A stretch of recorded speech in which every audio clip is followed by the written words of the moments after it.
Welcome to Amici, News and Insight from the New York Courts. I'm John Carr. I'd like to welcome to Diversity Dialogues Charlie Arrowood, Senior Counsel to the Richard C. Failla LGBTQ Commission. Charlie, who came on board just about a year ago, is a graduate of Tulane University and New York Law School.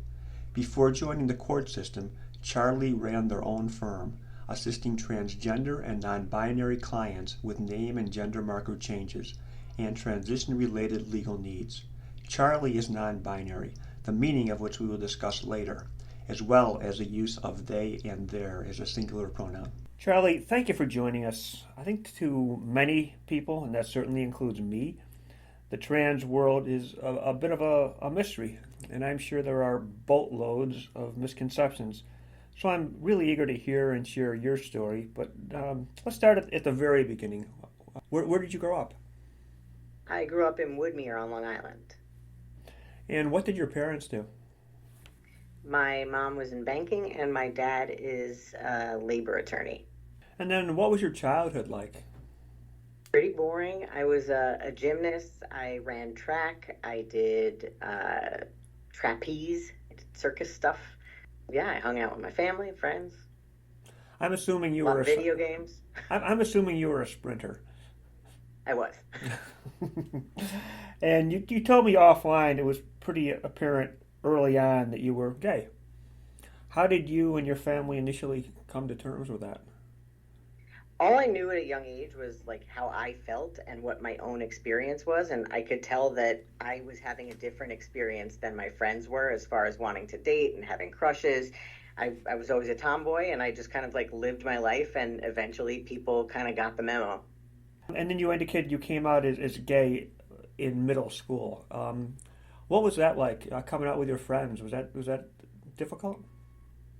When I was about 12, a friend asked if I would ever kiss a girl, and it didn't occur to me that most of my girlfriends would say no to that.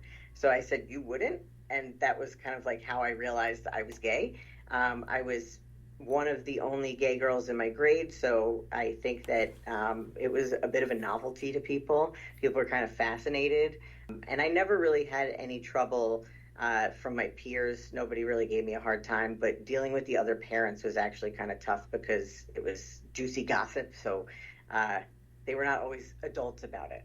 But in high school, I went on a trip, and all these teachers and friends that I grew up with sat on one side of a table, and I sat on the other side of the table, and they just asked me a bunch of questions about being gay. And I think that was kind of where I got my start educating on this stuff. But it was actually very empowering to be able to correct misconceptions, and there was definitely like less of an elephant in the room when we got back after that. So I felt like that was kind of the way that I would alleviate the tension. And one of the goals of today is to address some elephants in this room. Mm-hmm. And then, so at some point, you decided to follow your father's footsteps and become a lawyer. Although I don't think you became a labor lawyer. What attracted you to the law? It was just like my mom was in banking and my dad was a lawyer, and I knew numbers weren't for me, so I thought kind of law was my only other option. So I guess it was kind of failure of imagination that sent me to law school. I knew going in that I did not want to be a litigator. That was not a good fit for my personality and the way that I operated. But I didn't really understand that there were other options. So I kind of just like got through law school and figured I would figure out what I was going to do after I got the piece of paper. So you didn't go into law school thinking, I'm going to be a criminal defense lawyer, I'm going to be a prosecutor, I'm going to be a... Absolutely not. And then so you graduate from law school, you've got that sheepskin, and then what do you do? I was at a private practice civil rights firm for a bit. I quickly realized that was not going to be the setting that worked for me, but I was intrigued by the work, so I always kind of knew that I was interested in this kind of stuff, but I realized that it would not be in a private practice setting. And then at what point and how old were you when you first seriously considered transitioning? So I came out as gay when I was a kid, and it kind of resolved some problems, but not everything. I could feel that there was still something that was kind of amiss. And when I was in college, I met a trans man And I thought, okay, that's kind of it, but I'm definitely not a man. But, some of the interventions that this person had gotten were intriguing to me. And then shortly after that, I met a non-binary person. So someone who doesn't feel totally male or totally female. And I realized that just because I didn't feel like a woman did not necessarily mean that I had to be a man in the world. And so I kind of filed that away for a while I, figured out law school and set myself up.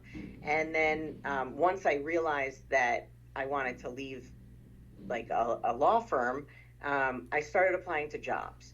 And I've looked the way that I look now since senior year of high school, but I had not changed my name at that point. So I interviewed for like 3 years and I couldn't get anything. I had a ton of very uncomfortable interactions about my appearance, what bathroom people should send me to, that kind of thing. And so I figured things would go more smoothly for me if I had a neutral name. I was supposed to be named Charlie anyway. I was named after my great-grandparents, Charlie and Hannah. So I decided to just change my name before I even considered that it was a gender thing. And before I even, considered other aspects of transitioning. So as I was going through that process, I kind of realized that was, moving forward with that was going to be the right thing for me. At the time, I was teaching high schoolers at my congregation, and they always did pronouns at the beginning of class, so they would introduce themselves with their pronouns. And that was the first time I realized that I could just ask people to call me something else. And so at first, I tried using he and they, because I didn't want to complicate things for people, but that's never the right reason to do anything. So immediately I realized that people calling me he made me very uncomfortable. And around 2017, I decided to just ask people to use they, them, which is the singular gender neutral pronoun that we use in English. And around that time, I met a trans woman who ran a nonprofit that did trans 101s, kind of like intro to trans stuff across the state. I told her I was trans and interested in getting into advocacy work, and she connected me with a trans attorney who was starting a nonprofit that did name and gender marker changes, health insurance appeals for denials of trans care. And as I started working with him and kind of navigating this stuff for other people, it became less scary for me to consider doing this for myself. So February 2017, I started hormones. July of 2017, I had top surgery. So, I just try to be mindful of the fact that gender and transition and identity are a journey, and I just have to kind of meet myself where I am at any given time, do what feels right for me. And so that's kind of how I've been doing this. And there's no like one, I'm done transitioning, or, I've done it all. Everyone does what's right for them at any given time, and that can change over time, and it can grow and develop. And so you just have to kind of stay in touch with yourself about what that looks like. I want to explore that a little bit more, if you don't mind. Can you walk me through the process? I mean, not so much for you personally, but generally. I mean, what happens first? What happens second? How long does it take? So what transition looks like is going to be different for everyone, but there are 3 general facets. It's social, medical, and legal. People can, to some extent, do them in any order. Sometimes with the medical, there's an order of operations, but as far as those 3 pieces are concerned, you can do them in any order. And some, you can do some or all of them depending on what's right for the individual person. So social transition may involve wearing different clothing, getting a different haircut, asking people to call you something else. Basically, things that impact how the outside world sees you in social settings. So when people talk about toddlers or young children transitioning, this is what they're talking about. It's all reversible stuff. Generally not a big deal when it's detached from someone's gender identity, but we kind of freak out when it has something to do with gender. And then medical transition includes a lot of different available interventions. So some of them are permanent, some are temporary, some are reversible. But for young people, there's hormone blockers, which kind of act as a pause button for puberty. So if the person stops taking the blockers, they'll just go through whatever puberty their body would have gone through. If they want to prevent, for example, a chest from developing or an Adam's apple or facial hair, body hair, changing of the face structure, the bones. Blockers will allow for that, and that can avoid unnecessary surgery later on. So if you have, if you develop an Adam's apple because you have testosterone as you're going through puberty, you're going to have to get that surgically shaved down. If your face structure changes because of testosterone, that involves facial surgery potentially. If your chest develops, you need to get your chest removed if that's how you feel.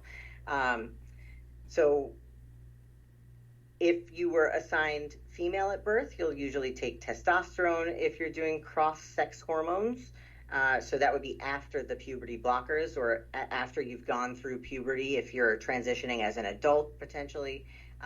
If you were assigned female at birth, you would take testosterone. If you were assigned male at birth, you'll usually take estrogen.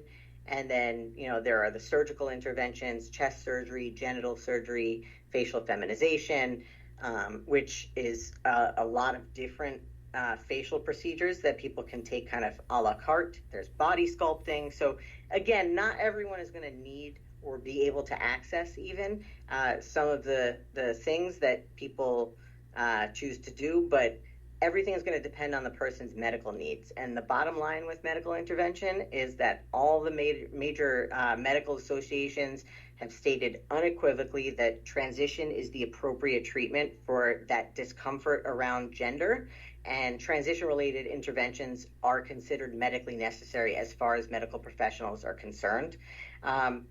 And then legal transition is kind of the last piece, and that usually involves just a court-ordered name change, updating the name and gender on your documents. Some documents or some states kind of require irreversible genital surgery, so you need to be sterilized in order to just change the gender marker on your driver's license or your birth certificate. Luckily in New York, we haven't had to do that in some time, and it actually just got much easier to change your documents in New York. So now you just check off the appropriate box on the form you're submitting. You don't need a doctor's letter anymore, no court order around your gender marker, so you are the authority on who you are. You still need that gender marker, you still need the name change order to change the name on most of your documents because the government kind of wants that paper trail. But as far as the gender marker is concerned, you get to determine who that is in New York and at the federal level at this point. Now, what made it easier in New York? Was it legislative, regulatory, or judicial? In New York, we actually in 2021 passed the Gender Recognition Act, and that kind of overhauled the name change process and document change process. So it got rid of the publication requirement in the name change process, and it also made it possible to get an X designation on your documents if you don't feel comfortable with male or female. And it got rid of that doctor's letter requirement. It made it possible for folks who were born in states that do require a court order to change your gender marker on your birth certificate to get that court order, because it used to be, since we didn't do it that way in New York, judges would say, we don't have the jurisdiction to, acknowledge someone's gender. So there was no mechanism unless the person traveled back to the state they were born in and went through the court system there, which you don't necessarily even always have personal jurisdiction when the person doesn't reside there. So now folks who were born in states that do require that, Utah, Indiana, Texas, they're able to get those orders through the New York court system. Oh, that's great. Oh, that's fascinating. You strike me as someone who is very, very comfortable in their own skin. Would you say that's true, and was that always true? It's funny. When I was younger, and my mom, when I first came out, she was very concerned that life would be harder for me and that people wouldn't treat me well and that kind of thing. And I remember my first thought being like, give me a little more credit than that. I can handle other people's kind of expectations of me and assumptions about me and all that.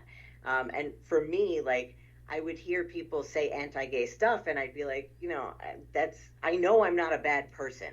They would say all the religious stuff and all, whatever people say about gay people. And I was thinking I'm not a bad person. Nothing I'm doing is bad. I try to help. I try to be a helper. I try to make the world a better place.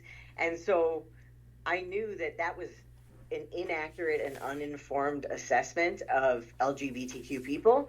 And so all I could do was kind of,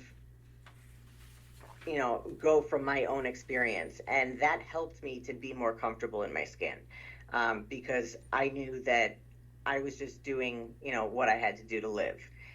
So at this point, I am much more comfortable in my own skin. There are things for me the same as there are for other people that I'm not thrilled about my body and about the way people perceive me and all that. But I'm certainly in a better place now than I was. That's wonderful to hear. What was the impact on your children, your spouse, your family? So I met my now wife when I was about 20, and my appearance was always pretty, since the end of high school, it had been pretty masculine of center. I've kind of looked the way I look, minus the scruff, for quite some time. So my appearance was something that she liked about me. And as I got older and entered professional life, it became clear that something was off, and it kind of felt like I say, like, my soul needed a chiropractic adjustment. Like, something was just like kind of uncomfortable all the time. And so I've been having conversations with her about changing my name for professional reasons for a while. And once I got into the work and saw people transitioning and came to understand what my options were and what the process looked like, I knew that it was necessary for me. So when I brought up top surgery, which is a mastectomy for transmasculine folks, and hormones, she basically said, like, this is the logical conclusion of things that you've been voicing for a really long time. And it totally makes sense that that would be the solution. So I honestly probably would not have ever transitioned. I wouldn't have had it in me without her. And I don't know that it ever would have even occurred to me that I was trans. When my kids were first born, we were a same-sex couple, and we had them calling me Ima, which is Hebrew for mom. And when I transitioned, we wanted something a little, something that wasn't dad, because I don't feel like a man, and I didn't want people necessarily to assume I was dad. So we went with Abba, which is Hebrew for dad. And so now sometimes my kids call me Gentleman Ima, but the kids get it. They don't have trouble with this stuff unless an adult presents it as troublesome to them. They're very flexible. They're learning new information.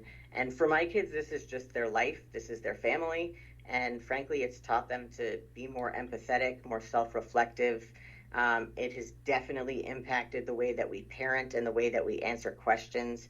The word some does a lot of work in our house. So some girls' bodies look like this, some look like that. Some families have a mom and a dad. Some families have other configurations. And that actually also helps when I talk to adults. So that's been very helpful. And as for my parents and my family, it's their priority was my comfort and happiness, and they can see that I found that. So I think they're satisfied at this point. They may not understand, all of my feelings, all of my decisions, but they know that I'm going to do what I have to do to survive and keep going. So I think, we're overall in a very good place right now. You seem to be incredibly blessed with an astonishingly, maybe that's not the right word, an incredibly supportive spouse, children, and families, and I am sure Yes. that is not always the case. It is not. And I am very lucky, and I love you all if you're listening. And I certainly hope that they do. Now, I want to pursue something you mentioned earlier, because it gives me some confusion, and that is the pronoun issue and the they. A lot of people, myself included, view the word they as a third person plural, and using it to refer to a single person seems both grammatically incorrect and confusing. I mean, there have been times when, for me, it mattered how many people there were, and I didn't know if they meant one or more than one. So set me straight. So singular they has actually been in the Oxford English Dictionary since 1375, and we use it every day in situations that are not related to gender. So if someone has a gender-neutral first name or title, we use singular they. So the doctor left their phone on the table. Did you order pizza for them? The judge said they'll be back soon. So we get hung up on this stuff when we think we know something about what's going on under a person's clothes, but if we just pretend we have no idea, which we really don't, it's much easier. Wouldn't it be simpler just to agree on a gender neutral pronoun that applies to everyone? That's what singular they is. Okay. So, but how does that work in, say, a court where it's imperative to create a clear and unambiguous record? There's actually an ethics opinion stating that judges cannot require someone to use he or she pronouns if they ask to use singular they. And attorney ethics rules also prohibit discrimination based on gender identity, which misgendering would fall under. Misgendering is when you use the wrong pronoun for someone. There are plenty of ways to clarify the record. So you can use a footnote and explain, this is this person's documented name, but this is the name we'll be using throughout. You can use a motion to amend the caption to reflect the name the person uses, and in the motion, explain what the situation is. You can throw an extra word into a sentence if you mean more than one person. So you would say they both whatever instead of just they whatever. I do this a lot. I have a child who uses singular they also. And if we're talking about both of my children, we'll say they both XYZ. So again, we do this when it's not related to gender all the time. And, we just have to forget it's related to gender. So bottom line, it's a really, really, really easy workaround. There are several easy workarounds, yeah. And it takes practice, and I will say, as a person who uses singular they myself, who does this work, who is trans, who, my whole network and community is trans and uses singular they, a lot of them. And I mess up all the time. We all misgender each other, and it's really about how you recover from that. So it's about intent. It's about, how much effort you put forth. We can tell the difference between someone who is accidentally misgendering us, because it's a new thing for them versus someone who is repeatedly, if you explain to someone multiple times what your pronouns are and it's in your email signature and they are continuing to kind of, email you back or email about you in a situation where they could have edited that email because it should be in their brain that he or she is not right. That's where it gets frustrating. They are trying to make a point. I don't know that they're trying to make a point. I think that it's more just that they're showing that it's not something important to them, and they're not showing you the respect to just take the extra second to go back and change he to they or something like that. Yeah. Now I want to pursue something that may be a little more difficult. And I have heard it argued that gender is an unalterable biological fact, and that if someone has two X chromosomes, they're female, and if you have an X and a Y, they're male, and that's that. What's your response to that? So I think that people, first of all, conflate sex and gender. So sex is kind of what we think about as the biological piece of it. And gender is kind of how you feel about yourself, what your, I just totally lost my train of thought. Gender is more kind of your internal sense of yourself, and how you want the world to perceive you, how you want yourself to kind of be out there. And there's actually a fundamental misunderstanding of just general human variation. About 2% of the population, which is the same percentage as Jewish people or redheads, actually has some sort of variation, whether it's chromosomal, hormonal, structural, so that would be considered an intersex condition. So nothing is as black and white as people think it is. And, that being said, being trans and being intersex are two separate things, though some intersex people do identify as trans. But we all have the same hormones in our body, and it's just a question of levels. And so when people get worked up, for example, about trans women in sports, those women have the same hormone levels as their cis counterparts. So they're actually performing comparably. And if you're interested in learning more about intersex conditions, Interact is a really great organization with a ton of resources. But The bottom line is, nothing is as black and white as the folks who make those arguments think it is. And there are people who actually study this in the medical context, in the sociological context, and it's something that the experts are, they have an understanding of, and there are people who whose perspective maybe should be given more weight than other people. Thank you for that. I was a journalism major and took biology only when there was a gun to my head, so I appreciate that you informed me on that. Let's turn back to your position with the Failla Commission. Well, what does the commission do? What do you do? The commission is made up of just over 20 judges and legal professionals, and our mission is to increase LGBTQ diversity and representation in the courts and the legal profession. So we do a lot of policy development, public and internal education. We build tools and materials, and we serve as kind of the liaison between LGBTQ court users and the system. So troubleshooting, triaging, if people are, finding forms that are not inclusive or policies that are an issue, we're kind of the go-between. I believe the Failla Commission was the first of its type in the nation. Yeah, I think we still are the only commission through a state court system as part of a judiciary.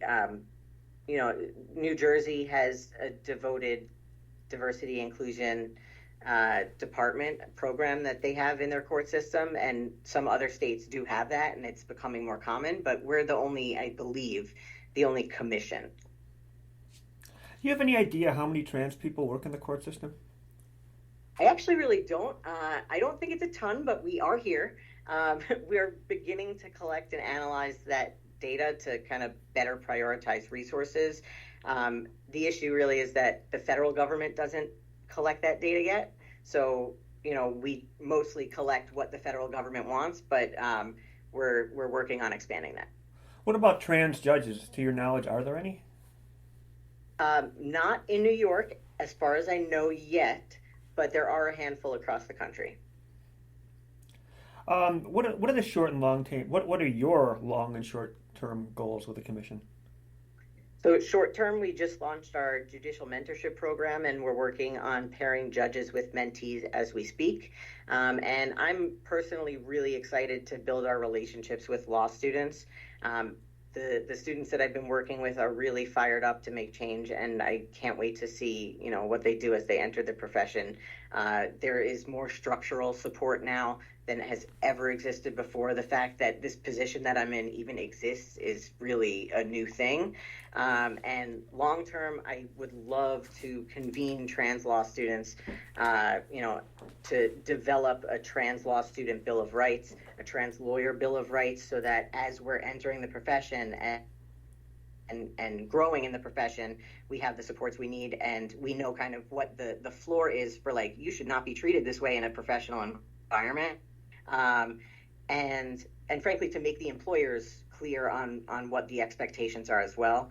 To establish a court-wide transition policy for when people transition on the job within the court system, or when a party transitions, a litigant, a court user, an attorney who's before the courts. And then just to continue to bring information to people to make the court system and the legal industry more inclusive. That's quite an agenda. Now, the Failla Commission cannot be effective without support from the very highest levels of the court system. Are you getting that? I've been here almost a year, and I've seen a ton of support and energy for this work. There are obviously structural issues that are, as old as the profession and as old as society, that we'll need to address long term, but I'm really excited to work with management to navigate that. That's great. And I think we do get the support, yeah. That's comforting to hear. Now, how can the legal system better foster mentorship and growth among trans law students, trans legal professionals, whether they're attorneys, paralegals, clerks, judges, whatever? How can the court system facilitate that and build a more inclusive and representative industry? So a huge first step is to remember that trans people exist, and sometimes we enter the legal profession. So we need to foster people from before they enter law school or get into this work throughout their entire career and show them what their options are, connect them with trans mentors, look at school policies and work with administrators to make sure their trans students are supported. We need to acknowledge that, especially right now, there's an added layer of stress and trauma just like existing in the world as a trans person. And so even if you're not otherwise marginalized, like things are very hard right now. But trans law students and legal professionals end up taking on a lot of uncompensated kind of extra emotional labor outside the scope of their actual role, just because they exist and they are in the workplace. So we need to make it possible for them to safely even get through the door and then not burn out as they kind of continue professionally. We need to make sure to compensate people appropriately for any extra work that they're doing based on their identity. But the law is a very binary and traditional kind of universe, and we need to think about how we can make it more inclusive and representative for the benefit of people who work within the system and the benefit of people who utilize the system. So if we're supposed to appear to be fair and equitable, we need to expect that trans people exist, basically. So do forms and procedures allow for people to represent themselves authentically? Can they use their chosen name? Can they indicate their pronouns? Are people actually respecting that once it's been indicated? Is there a mechanism for people to update things when they transition? Is there a network of similarly situated people to lean on for advice, commiseration, capital, and sponsorship? We want sponsorship so that people who are more advanced in their career are, helping the newer folks through the door and to help them kind of build their professional life. Are people responding appropriately when something harmful happens? Are they listening to trans people and valuing the input of people with lived experience? So we want to make sure that the folks who are actually experiencing these things are at the table and determining kind of what the direction is. So we have a long way to go, but I'm also struck by how far we've come. I mean, not long ago, this conversation would not have been possible. Yeah, we definitely, even, I graduated law school in 2013, and even since then, we're in a completely different place now. And it's a little bit, there is that backlash because we have made so much progress. But I'm really heartened by the number of trans folks who are getting into the profession. And I think that we will be able to tackle this stuff in such a different way as people who have lived experience and have different perspectives on how to kind of be on the offensive. Charlie, I want to thank you for your time and really for your openness. And I also want to give you the last word. So in closing, what one thing do you really wish people better understood about trans siblings? We're just trying to live our lives, and our transness is just one thing about us. And while it informs our worldview and our experiences, it really has nothing to do with anyone else. If you go about the world being a respectful person, you'll be okay. Think about the things that you know about yourself, and imagine if someone walked up to you and disputed any of those things. You would be infuriated. That's what we experience every day in our personal interactions, in the law, in society. So just consider the fact that trans people exist, and that will make things much safer and easier for us. We're very tired. Legislatures and governors are literally trying to legislate us out of existence right now and prevent us from accessing health care, dressing the way we want, teaching in schools, keeping our families safe. So if you can make one small move on the rare occasion you interact with a trans person, like calling them the name they want to be called, or coming to their defense if something is, harmful that's going on, that helps us survive. And the things like suicide, anxiety, depression that trans people experience are not inherent to being trans. They are a result of the way that the world treats us and thinks about trans people, the way that everything is structured. So, like, if you just kind of account for the fact that we may pop up, that removes a lot of barriers for us. What a wonderful way to end. Thank you so much, Charlie.